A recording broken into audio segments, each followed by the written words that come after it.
ಜಮ್ಮುವಿನಲ್ಲಿ ದೇವಾಲಯಗಳನ್ನು ಗುರಿಯಾಗಿಸಿದೆ ಪಾಕಿಸ್ತಾನ.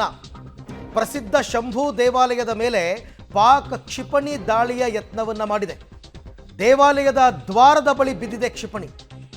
ಓಕೆ, ಇದರಿಂದ ಏನು ಅನಾಹುತ ಆಗಿದೆ ಅಂತಕ್ಕಂಥದ್ದು. ಆದರೆ ದೇವಾಲಯಕ್ಕೆ ಯಾವುದೇ ಹಾನಿ ಇಲ್ಲ. ದ್ವಾರದ ಮುಂಭಾಗದಲ್ಲಿ ಕ್ಷಿಪಣಿ ಬಿದ್ದಿದೆ.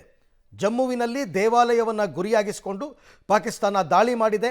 ಅಲ್ಲಿನ ಪ್ರಸಿದ್ಧ ಶಂಭು ದೇವಸ್ಥಾನ, ಈಶ್ವರನ ದೇವಸ್ಥಾನ, ಅದನ್ನು ಟಾರ್ಗೆಟ್ ಮಾಡಿ ದಾಳಿ ಮಾಡಿದೆ. ಅಲ್ಲಿನ ಕ್ಷಿಪಣಿ ಬಂದು ಆ ದ್ವಾರದ ಮುಂದೆ ಬಿದ್ದಿದೆ. ಆದರೂ ಕೂಡ ಯಾವುದೇ ಹಾನಿಯಾಗಿಲ್ಲ. ಈ ಬಗ್ಗೆ ಮತ್ತಷ್ಟು ಮಾಹಿತಿ ನನ್ನ ಕೊಲಿಗ್ ಪ್ರೇಮಿಂದ ಪಡ್ಕೊಳ್ಳೋಣ. ಪ್ರೇಮಿಗ, ಆ ಕ್ಷಿಪಣಿ ಪರಿಣಾಮ ಅಂದರೆ ಬಂದು ಬಿದ್ದಿರುವ ಪರಿಣಾಮ ಏನಾಗಿದೆ ಅಂತನ್ಬಿಟ್ಟು.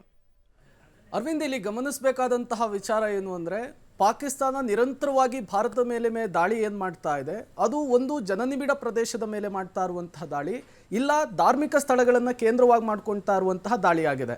ನಿನ್ನೆನೇ ವಿದೇಶಾಂಗ ಇಲಾಖೆ ನಡೆಸಿದಂತಹ ಪ್ರೆಸ್ ಮೀಟ್ನಲ್ಲಿ ಸ್ಪಷ್ಟವಾಗಿ ಹೇಳಿತ್ತು, ಪಾಕಿಸ್ತಾನದ ಕುತಂತ್ರವನ್ನು ಜಾಗತಿಕವಾಗಿ ವಿದೇಶಾಂಗ ಇಲಾಖೆ ಪ್ರೆಸ್ ಮೀಟ್ನಲ್ಲಿ ಅನಾವರಣ ಮಾಡುವಂತಹ ಕೆಲಸವನ್ನು ಮಾಡಿತ್ತು. ಈ ಮೂಲಕ ದೇಶದ ಒಳಗೇನೆ ಒಂದಿಷ್ಟು ವಿಷಬೀಜ ಬಿತ್ತುವಂತಹ ಕೆಲಸವನ್ನು ಕೂಡ ಪಾಕಿಸ್ತಾನ ಮಾಡ್ತಾ ಇದೆ.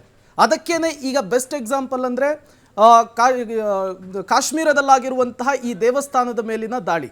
ಇದನ್ನು ನೋಡಿದ್ರೆ ಒಂದು ಸ್ಪಷ್ಟವಾಗಿ ಗೊತ್ತಾಗ್ತಾ ಇದೆ, ಇಸ್ರೇಲ್ ಮೇಲೆ ಹಮಾಸ್ ಇದೇ ರೀತಿಯ ಅಟ್ಯಾಕ್ ಅನ್ನು ಮಾಡಿತ್ತು. ಹಿಂದೂ ದೇಗುಲಗಳನ್ನು, ಇಸ್ರೇಲ್ ದೇಗುಲಗಳನ್ನು ಟಾರ್ಗೆಟ್ ಮಾಡುವ ಮೂಲಕ ದೊಡ್ಡ ಮಟ್ಟದ ವಿಧ್ವಂಸಕತೆಯನ್ನು ಸೃಷ್ಟಿ ಮಾಡಿತ್ತು. ಅಲ್ಲಿಗೆ ಒಂದಂತೂ ಸ್ಪಷ್ಟವಾಗ್ತಾ ಇದೆ, ಹಮಾಸ್ ಉಗ್ರರಿಗೂ ಈ ಪಾಕಿಸ್ತಾನದ ಸೈನಿಕರಿಗೂ ಯಾವುದೇ ರೀತಿಯ ಡಿಫರೆನ್ಸ್ ಇಲ್ಲ ಅನ್ನೋದು ಗೊತ್ತಾಗ್ತಾ ಇದೆ. ಹಾಗಾಗಿಯೇ ಭಾರತ ಸರ್ಕಾರ ಈಗ ಎಚ್ಚರಿಸಿರುವಂಥದ್ದು, ಜನನಿಬಿಡ ಪ್ರದೇಶಗಳನ್ನು ಟಾರ್ಗೆಟ್ ಮಾಡಿ, ಧಾರ್ಮಿಕ ಸ್ಥಳಗಳನ್ನು ಟಾರ್ಗೆಟ್ ಮಾಡಿ ಇವರು ಗುರಿಯಾಗಿಸ್ಕೊಂಡು ದಾಳಿ ಮಾಡ್ತಿದ್ದಾರೆ ಅನ್ನುವಂತಹ ಎಚ್ಚರಿಕೆಯನ್ನು ಕೊಟ್ಟಿದೆ. ಅದಕ್ಕೆ ಪೂರಕವಾಗಿಯೇ ಈಗ ಪಾಕಿಸ್ತಾನ ಕೂಡ ಕಾಶ್ಮೀರದಲ್ಲಿರುವಂತಹ ಈ ದೇವಸ್ಥಾನದ ಮೇಲೆ ದಾಳಿಯನ್ನು ಮಾಡಿರುವಂಥದ್ದು. ಅಲ್ಲಿಗೆ ಒಂದಂತೂ ಸ್ಪಷ್ಟವಾಗ್ತಾ ಇದೆ, ಪಾಕಿಸ್ತಾನದ ಉದ್ದೇಶ, ಪಾಕಿಸ್ತಾನದ ಗುರಿ ಏನಾಗಿತ್ತು ಅನ್ನೋದು. ಭಾರತ ಮತ್ತು ಪಾಕಿಸ್ತಾನಕ್ಕಿರುವಂತಹ ಡಿಫರೆನ್ಸೇ ಇದು. ಭಾರತ ಏನು ಮಾಡ್ತು, ಉಗ್ರರ ನೆಲೆಗಳನ್ನು ಗುರಿ ಮಾಡಿಕೊಂಡು ಉಗ್ರರಿರುವಂತಹ ಜಾಗವನ್ನು ಧ್ವಂಸ ಮಾಡುವಂತಹ ಕೆಲಸವನ್ನು ಮಾಡ್ತು.